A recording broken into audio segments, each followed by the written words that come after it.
Ian Brady, Britain's notorious child killer, sadist, psychopath, and longest-serving prisoner. The abhorrent crimes he committed with accomplice Myra Hindley in the 1960s shocked the nation. This is a story of his attempts to manipulate and control throughout nearly half a century of incarceration and psychiatric confinement. Told by those who know and work with him, many of them talking for the first time. You're one of the very few people he trusts. Possibly. People try and get into his head. He won't get into his head. You feel yourself in the presence of a human being who isn't really quite human. One by one, their bodies were found, all except Keith Bennett. Now 74 and brought close to death by a recent illness, Brady sent a letter which suggested he was about to reveal the secret he has held since the murders. A simple prayer from Keith Bennett's mother. Please find my son's body. The burial site of Keith Bennett. I received a letter. Within the sealed envelope is a letter to Winnie Johnson. That is the means to her possibly being able to rest. Is this a genuine gesture to help a grieving family, knowing that Winnie Johnson was nearing the end of her life, or one more cruel game to assert power and satisfy his sadistic nature? You see, you still got that bit of power.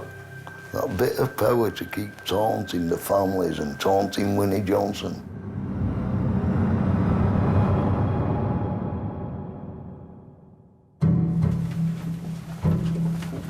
I had been making a film about Ian Brady's 13-year hunger strike, his battle to stop being force-fed by psychiatric authorities and return to prison. I'd come to a hotel outside Liverpool to meet his mental health advocate when events took an unexpected turn. Paddy, What's happened? it's crazy. It's absolutely crazy. You just got to give me time. I'm coming to the hotel. I'll be there in about an hour and a half. Is it a very serious situation, though? Extremely serious as far as all executors are being called. Power of attorneys are being called. But I'm not going to talk to you anymore on the phone, Paddy. I'm really not. We'll see you in about an hour and a half, OK? All right, Paddy. All right, bye. Good afternoon. Moore's murderer Ian Brady has been taken to hospital after reportedly suffering a seizure. The 74-year-old child serial killer was due to... Ian Brady had collapsed in his high-secure psychiatric ward and been rushed to hospital. His condition, save for that his legal team have told me in the last 10 minutes that he is very, very unwell. I had a phone call at approximately 3 o'clock to say that he was foaming around the mouth, he couldn't swallow, and that he was jerking in the chair. They brought in a defibrillator and they started defibrillating. They then took him to Vesackley Hospital. As his advocate, Jackie's a key figure in Brady's life, expressing his wishes and instructions. In the 15 years she's worked with him, she's become familiar with the scale of activity that accompanies his every move. Do you feel there's a disproportionate amount of resources going into Ian Brady's case where other people are lacking? Well, there's a humongous amount of security to transport a 74-year-old man from A to B. Obviously, he has to go in an ambulance, but does he need armed response? And does he need helicopters? When there's other people that leave prison, leave hospital with nothing at all. News has spread of Brady's condition, and Jackie soon becomes the focus of constant media interest. Hello?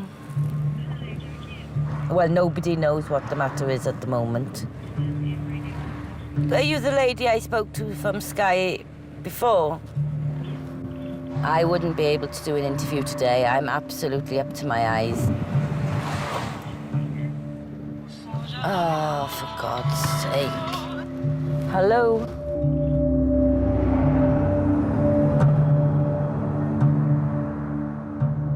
Decades on from his crimes, Brady continues to provoke intense fascination.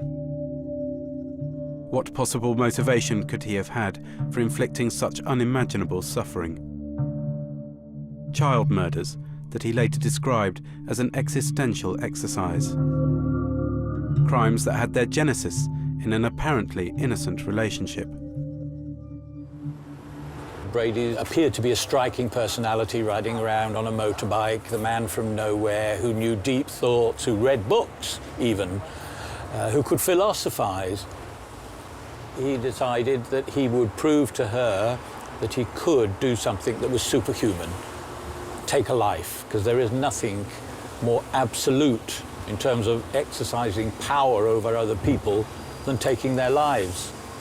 He wasn't out to demonstrate he was physically powerful, but mentally powerful. And to cold-bloodedly pick up a child, abduct that child, kill that child sadistically, and then anonymously bury it in a place like the moors, demonstrated a powerful mind that would make an impression on the girl that apparently was infatuated with him.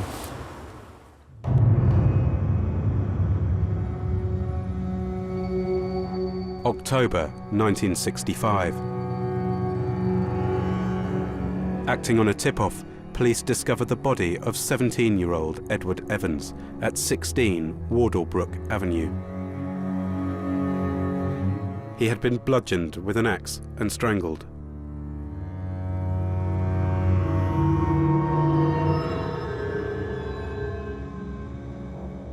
A few days later, they recover the bodies of 2 children from Saddleworth Moor. First, Leslie Ann Downey, who disappeared from a Manchester fairground 2 years previously. She had been raped and strangled. I mean, I was 15 at the time. I remember myself, my mum, my dad went on to where the fairground was and just going down, just shouting her name out. Yeah, oh, I do remember. Yeah, even though it was a long time ago. But even up to finding Leslie, I still had hope that she was alive, because I didn't think anyone had harmed her, you know. Days later, the body of 12-year-old John Kilbride was found. He too had been sexually assaulted and strangled. I just couldn't see him going away with anyone. He wasn't the kind of boy who would leave home for any reason. On the 6th of May, 1966, just 6 months after the abolition of the death penalty, Ian Brady and Myra Hindley were each sentenced to life imprisonment.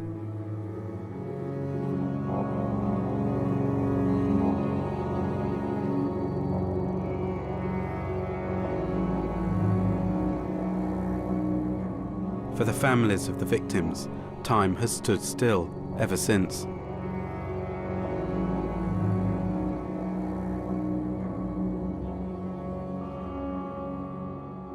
There's no words to express what the feeling is. You couldn't understand what the feeling is. You know, the anger what's there, and plus the passion for your brother, you know, and for the other little ones, what happened. And you just can't understand it. You can't get your head round why. This picture here, when was that taken? That was taken, it's got to be 2 or 3 weeks, 4 weeks, just after John has gone missing. That. And then this chair here was where John sat. Always stayed like that until the day where they found John. Because we always thought he was coming back. How long was it after he went missing that he was found? 2 years. 2 years after. Which is a long, long time when you're remembering your brother and you don't know where the hell he is. You know, a long, long time.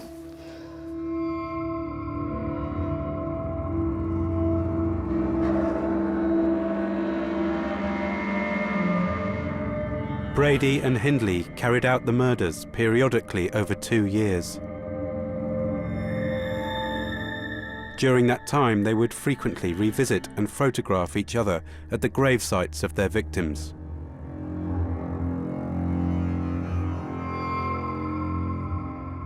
Following Brady's arrest, police discovered these macabre trophies and other mementos.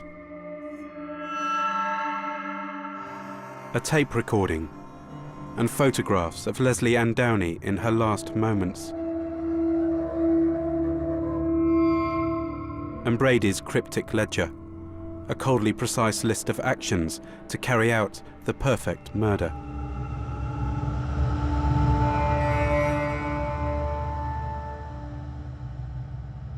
Like Leslie was found on the moors at the back where we lived. When they actually found her, I just remember going to in our house, and my mum had to go out to identify her. And we're just waiting, waiting to hear all the family was back at the house. I just remember her coming in and just nodding, saying, yeah, it was Les,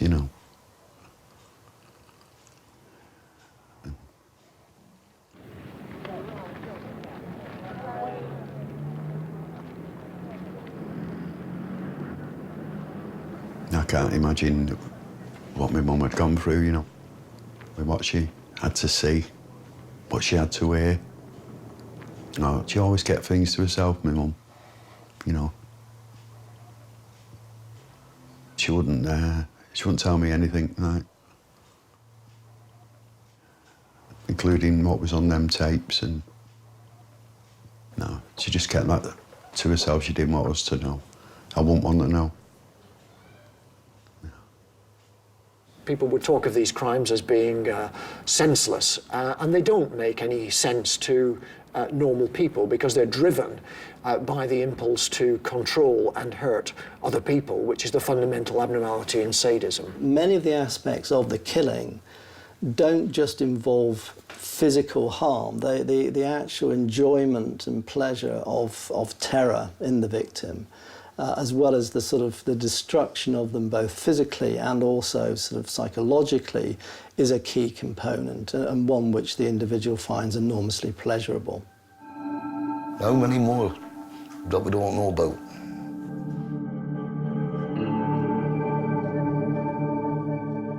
How many more has he got up his sleeve that he's not said anything about? Nobody knows, did he?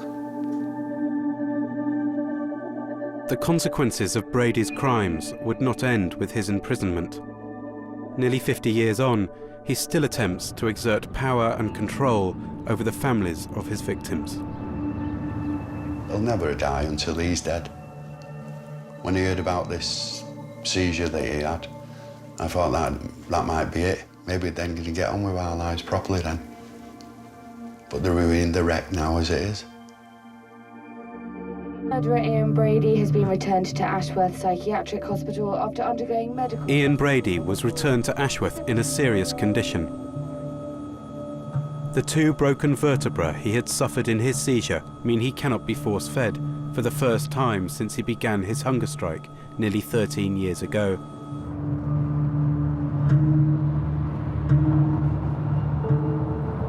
Jackie Powell is on her way to see him.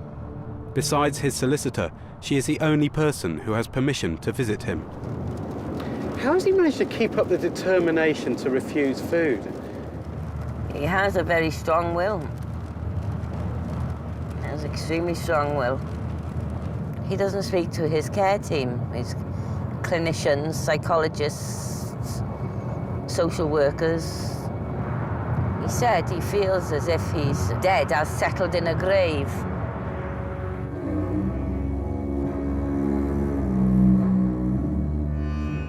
Brady has spent the last 27 years of his sentence sectioned in Ashworth High Secure Hospital, an institution for which he has developed a deep antipathy. Jackie was appointed Brady's advocate under the Mental Health Act in 1999. What makes that such a lasting relationship? I suppose because, unlike most people, I'm not interested in what happened 50 years ago. And I've never questioned him about his index offences. It's up to him whether he discusses them. I never question him over them. And you feel his rights are important? Well, I feel everybody's rights are important, yes. And many would say that that shouldn't be the case, but I feel every human being, whoever they are, should be treated with some amount of respect and dignity.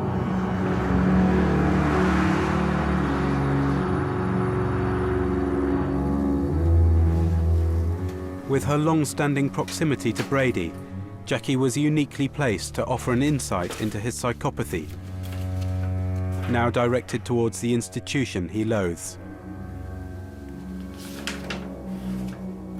Ashworth operates on what I've termed the crematorium principle. Extensive landscaped grounds, decorative trees and shrubs, designed exclusively to impress visitors and divert their attention from the smoky installations and the absence of human life. In short, Ashworth is merely an open grave for patients, or more accurately, a concrete tomb. So that's how he was feeling then. How would you characterise his relationship with Ashworth? He has no relationship with Ashworth. Any relationship has completely broken down in 1999. Ian Brady stopped eating at the end of last month because he was angry that he'd been transferred to a new ward from a part of the hospital he'd been in for 4 years. At the end of 1999, Brady began the hunger strike that has lasted to this day. Mr. Justice Kay told Ian Brady that if he continues the hunger strike, the high-security mental hospital where he's held has the right to continue to force-feed him. Brady has not eaten for nearly 13 years. To keep him alive, he has been force-fed a high-calorific liquid through a nasal gastric tube.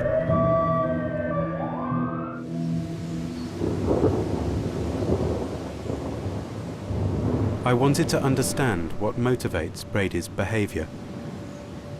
Has anybody been able to comprehend the nature of the forces that drive him?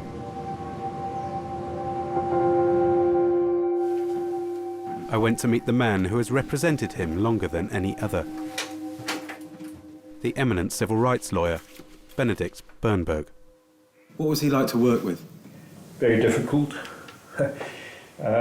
He's an extremely difficult person. He's a man with a terrific built-up sense of anger inside him, and that's very often kept him going over the years. Anger directed at various things and people. Institutions, of course, like the prison and the hospital, newspapers, doctors, even solicitors and so on. You know, it boils up in him, and that's part of his pathology.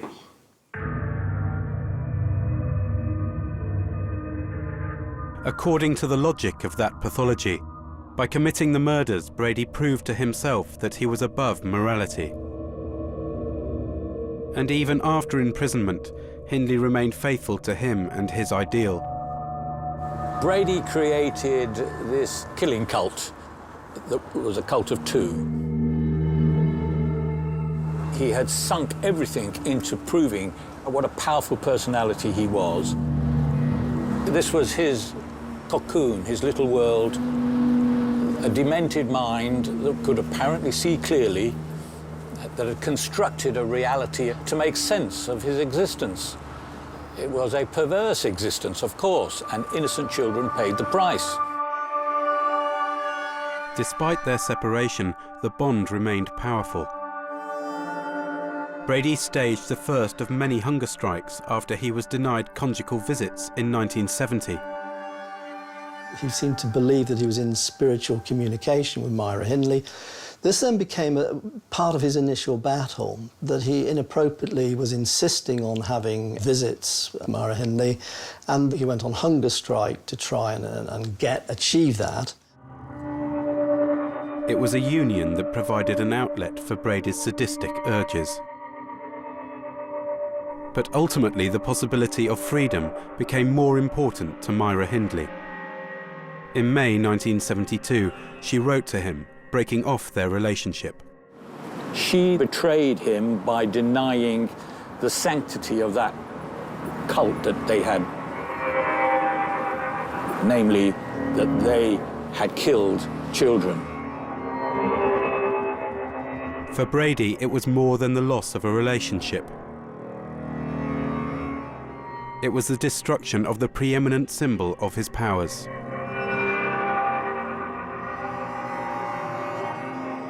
The nature of the hunger strikes and his demands seem to become more bizarre, and also the nature of his preoccupation with starvation and food became increasingly bizarre. Things like putting very large amounts of salt on his food so he vomited. So his mental state deteriorated very severely, and he appeared to be starving himself to death, not any longer in a protest, but on the basis of very bizarre beliefs. I think that the battle, what we're talking about, this battle with authority, it's not a battle with authority, it's a battle in his mind with himself.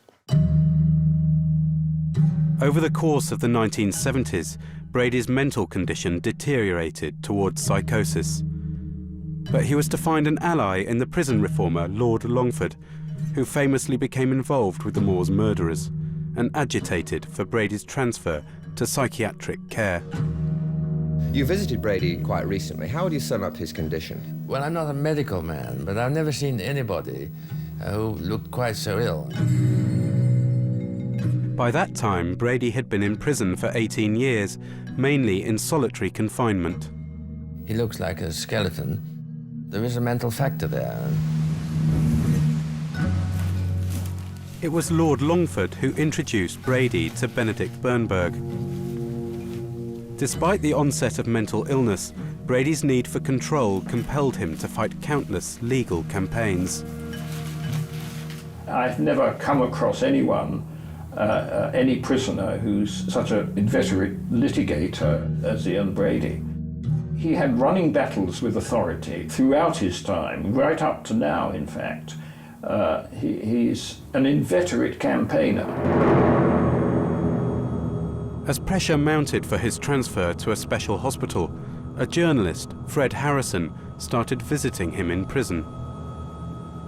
At the time I was seeing him, he was still tormented as an individual, not by the guilt of what he had done, but by the whole history of what became the personality of Ian Brady. At the same time, Longford was spearheading a highly public campaign for Hindley's parole. A good many people have come to know her and like her very much, so I should say she was completely ready. She has been for years, if it comes to that. Brady knew that was a fake, that it was a show for the sake of people like Lord Longford. It left him angry, and he wanted to do anything he could, assuming he could, to block her getting out. And so I believe that part of his motivation was that by feeding me enough information about her complicity, that would damage her prospects of securing parole. Police have now been searching these moors for a week without success, and Chief Superintendent Topping says... 1986, Fred Harrison's revelations cause a sensation. In an attempt to salvage her bid for parole, Hindley confessed to her involvement in other murders and assists the police in their search for bodies. Myra Hindley pointed police towards Shining Brook, about 2 miles from where victims Leslie Ann Downey and John Kilbride were buried. The body of 16-year-old Pauline Reed, missing for over 2 decades, was found the following year. What you must appreciate is we've recovered a body that's been in the ground for a long time. The body is well preserved. For Brady, choosing to reveal details to Fred Harrison was more than just revenge on Hindley. It was a chance for him to gain omnipotence over the macabre crimes that he once described as an existential exercise. The world was as it was and as he had established it, and the order was being upset by Myra Hindley. He re-established control over that world and her life as well. A high-speed convoy took Ian Brady into the outside world for the first time in 21 years this morning, collecting him at dawn from his Merseyside mental hospital. Some months later, Brady announced to police he would assist their search for his undiscovered victim, Keith Bennett. He sounded on the phone very confident, self-assertive and so on, and something which is quite new to me. Once on the moor, police observed Brady walking purposefully in a specific direction. But then he claimed to be disorientated and confused by changes to the landscape. Keith Bennett's body remained unfound. Withholding the information as to where bodies might be buried is an enormously pleasurable sense of control for somebody who is obsessed with control. No site was found. After 11 hours on the moor, Brady was led back to a Range Rover. Malcolm McCulloch, the psychiatrist who treated Brady in the 1980s, suggested that he may have had another motive for assisting the police. It's just possible that Ian Brady was on the moor and checked the site without letting on, as it were. Final control is the possession of the body. I know, you don't know, you want to know, and I'm not going to tell you. He knows. You see, he's still got that bit of power, hasn't he? That bit of power to keep taunting the families. And while he's still got that, he thinks he's in charge, doesn't he? July 2012. Ian Brady's condition is worsening. Recently, Jackie Powell's role has developed. She is executor to Brady's will, and in light of his precarious health, she's taken on additional legal responsibilities. All he wanted to do was get on with the power of attorney and make sure all the doctors knew about it. Power of attorney, what do you mean? The power of attorney as to whether he gets resuscitated or not. What's your feeling? Well, I just feel that he's probably given up the will to fight. He doesn't look as if he's got anything left in him. The difficulty is with him lying flat on his back and the emphysema, the feed coagulating in his lung area, and therefore either choking him, drowning him, or him getting pneumonia.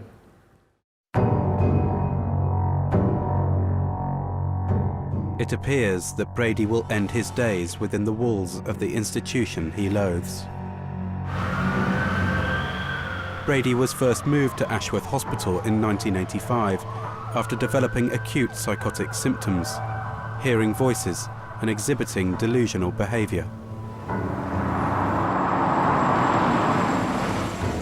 I took the view then that anyone who commits crimes of this order really needs psychiatric treatment, because no rational person would commit the crimes that Brady committed. In the clinical setting of Ashworth, Brady's more extreme psychotic symptoms abated with a regime of medication. But fundamentally, Brady's psychopathy was untreatable. The interview was, in fact, about a battle of control. It was more like listening to a monologue than engaging in a conversation. This was somebody who would manipulate me to his own ends if he could.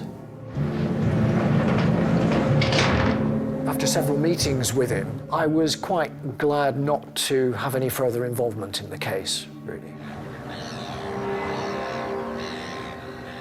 His new circumstances afforded him greater freedoms. He was able to correspond with the outside world, allowing him to seek an audience less likely to challenge him. Among them, the now retired religious studies teacher, Alan Keithley. Jesus Christ. I was this, teaching about on the evil course. Teaching on evil course? I did a course on evil from the point of view of philosophy, theology, religion, and all the other dimensions. And I wrote to Ian Brady, because he's supposed to be the daddy of the devil, the ultimate psychopath. And we had a little correspondence for a bit. And I said, would you like me to come up and talk with you, you say? But generally you say you wouldn't engage with the clinicians or the psychiatrists at Ashworth? No, no. Why not? Well, he thought they were still sick, you know. I mean, some people are just shallow. And they might have all these qualifications, but, I mean, it wouldn't prepare them at all, I can assure you, for Ian Brady. I mean, he'd been doing it 45 years, and he'd make mincemeat of them. But in the end, he got to just ignore them, you know, waste his time talking to them. You know, they'd read the latest sort of bulletin in the Psychology Today. Or so. What in hell has that got to do with his life? And of course, you'd have to know Brady, what he would think of that. Yeah, you were dancing with death. Brady didn't merely dismiss his psychiatrists. As I would learn, he now claims he manipulated them in order to orchestrate his move to Ashworth. What are all the notes that he's added to this? What's he writing? These are on there? notations he's made. I caught sight of a note in Brady's handwriting on a document relating to a mental health tribunal. Is that Stanislavski? That's exactly right. He's a method acting teacher. Why is his name in there? He states that he used this methodology whilst in prison by mimicking other patients whilst he worked on the hospital wing there. So he faked his diagnosis, he faked his symptoms in order to get moved from prison to hospital? That's what he's stating, yes, yeah. Is that something you're familiar with? It's not something I'm familiar with, but I'm not surprised by it. He's perfectly capable of doing that. A man like this will want to dupe anybody because he has a psychopathic personality. But I think it's quite difficult to con people with the symptoms he was manifesting. Brady's promotion of his grandiose self-image knew no bounds. I didn't know what to expect, really. He said, how many instruments of murder are in this room? I thought, you're going to kill me. I said, no, I don't know if there are any instruments of murder in this room. It went on from there. The sinister dimensions of his narcissism were never far from the surface. He said another very interesting thing during his interview was that he maintained that some of the victims, or two of the victims, the cause of death had not been established. What I felt that he was implying was that actually he had frightened them to death. That actually his ability to be so powerful psychologically meant that the pathologist had been unable to determine the exact cause of death of the child. And what I thought he might be implying was that he was so powerful mentally that he had frightened this child to death. Brady's pathology had proved untreatable to his clinicians.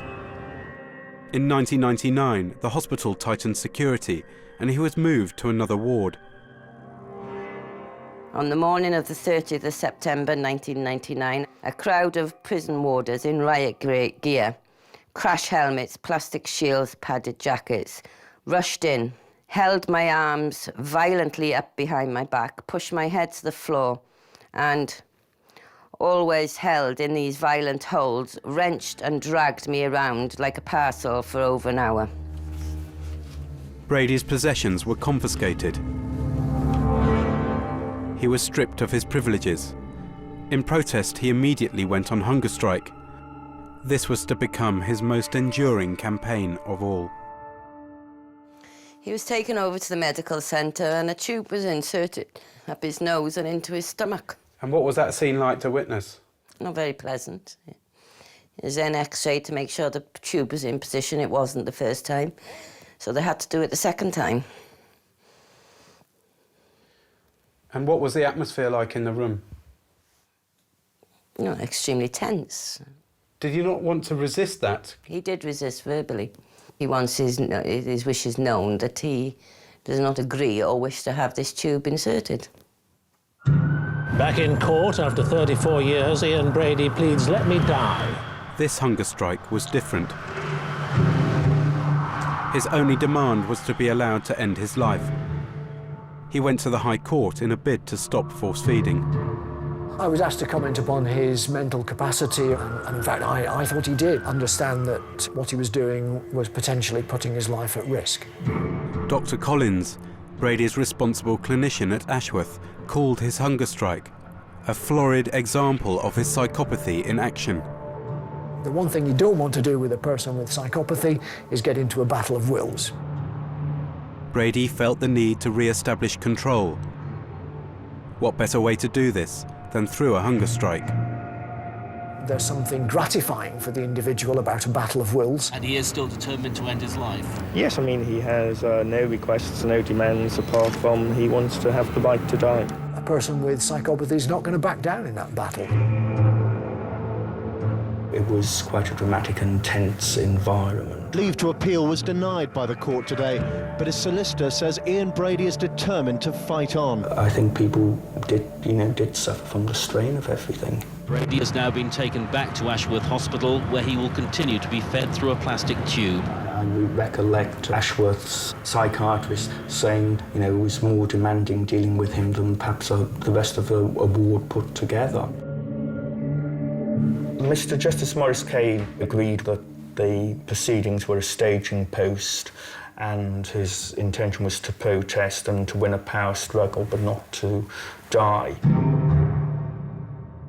The court's decision to continue force feeding set in train a standoff between Ashworth and Brady that would last until now. Is when you think of somebody like Ian Brady, you're getting somebody right down the very furthest end of the spectrum. And by that time, you're dealing with something which psychiatry is not really very, or psychology is still not very good at really defining and explaining, but actually you're dealing with a very, very unusual and very extreme human being.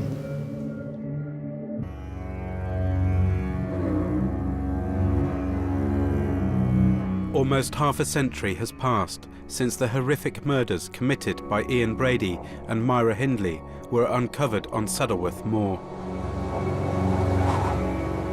Despite the decades, this desolate landscape still maintains Brady's last secret. The undiscovered grave of victim Keith Bennett, who was murdered 4 days after his 12th birthday in 1964. A simple prayer from Keith Bennett's mother: "Please find my son's body." Despite the official police search being called off in 2009, Keith Bennett's mother, Winnie Johnson, continued to search for her missing son for the rest of her life. I will never give up, never in a month of Sunday. If it takes me to my grave, I'll carry on till then. Before her recent death, Winnie's final wish was to give her missing son a proper burial. And in his final days, Brady remains the only hope for those still searching for Keith Bennett's remains.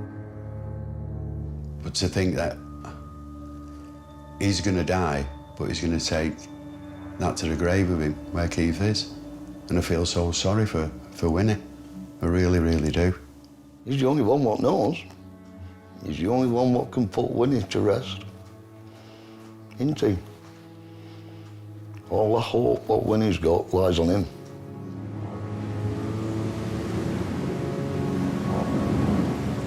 A month before Winnie Johnson's death, Jackie Powell told me about some instructions she had unexpectedly received from Ian Brady. I received a letter and a sealed envelope which said on the front of it to be opened in the event of my death. He says he doesn't wish to take secrets to his grave, and that within the sealed envelope is a letter to Winnie Johnson. Within that is the means to her possibly being able to rest. And that's paraphrased, that's not verbatim. What does he mean by that? Well, clearly there's something within the letter that may be able to find her son, I would suggest. And he's given the impression to you over the years that he knows exactly where the body is? He's more than given me the impression. He's told me that he knows where the body is. And I've told police that. You went to the police voluntarily? I have told police. The police came and interviewed me. So it's kind of like a victory dance, isn't it? To say, well, I wouldn't give you information on my death, and it's saying that I have possession of the body right up until my death. I don't like that at all. No? No, I don't like the way you're putting that at all. I don't like that. Isn't that what it is, though? Isn't that what you're saying? I don't like that at all. Why not? I don't like the way you put that, victory dance. I don't like those words, Paddy. But it is a power game, isn't it? Well, anybody with any psychopathology, obviously, their aspect of their personality is that of power and control. So, of course, it's a power. Of course, it's a control mechanism. If you look at the person for who the person is, then it would quite clearly, anybody with a psychopathology would have these traits about them. But if you've got this information, you have to pass it on. No, further. We stop here. Why? Stop Why? here, Ed. Why? Stop here. Stop here. Why? I'm just trying to understand the situation you're in and what the dilemma that you face and what you need to do about it. What have you done in the past when you've been given knowledge of something? I don't know what's in the envelope. It's sealed. Yeah. So what do you think might be in that letter, then? Well, to be perfectly honest with you, there might be nothing in the letter. Many games have been played before. That is the mind of a psychopath. And so until I'm actually sure what's in the letter and that there is something in the letter, then morally I'm in a dilemma, yes. But until I'm actually sure that there is something in the letter, then I can't really act. You're not tempted just to open it? Professionally, that wouldn't be, and that possibly is why I've got a letter, to see if I would open it. So, what are you going to do about it? I mean, what do you do about it? Well, I don't know what I'm going to do, Paddy.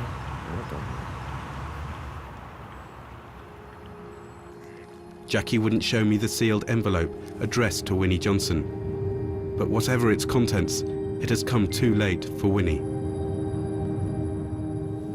And Brady's instruction that it only be opened after his death seems to show that this was not an act of empathy for the families or remorse for his crimes. It is difficult to see this as anything other than yet another example of his cruel games. When I interviewed him, he was absolutely adamant that he had no remorse whatsoever. And he told me that everyone would wait till doomsday before he would ever express any remorse for what he had done. This will go on to the end of his life. You have to see Ian Brady as someone who's had grossly abnormal personality traits, sadism, intermittent episodes of severe mental illness that come and go, but most of all the psychopathic personality. And this has been present since childhood, throughout his adolescence. It's continued, and although he's older, the same features of his abnormal personality are as live today as they were right back at the beginning. He's always there. It's almost like it's a sort of shadow in your life all the time, you know, it's sort of just there. It is honestly. It is a shadow in your life. He's still got us all. He's still got all the families. But you're not going to beat it out of him where Keith is, are you? You know, the main thing now is that we find Keith. I'm hoping for any apologies or sorries or, you know, or anything like that. Just where is Keith? I just wake up wishing that he'd be dead.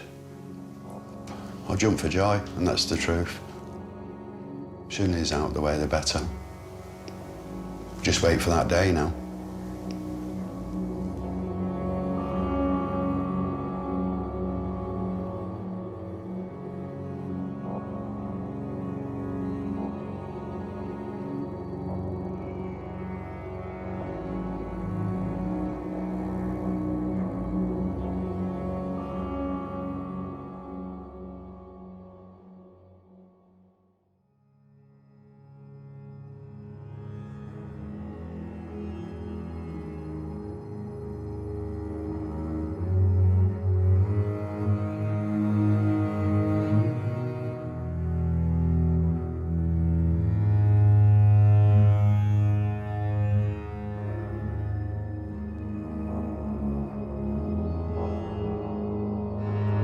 Support information can be found online. Go to channel4.com and search for Ian Brady.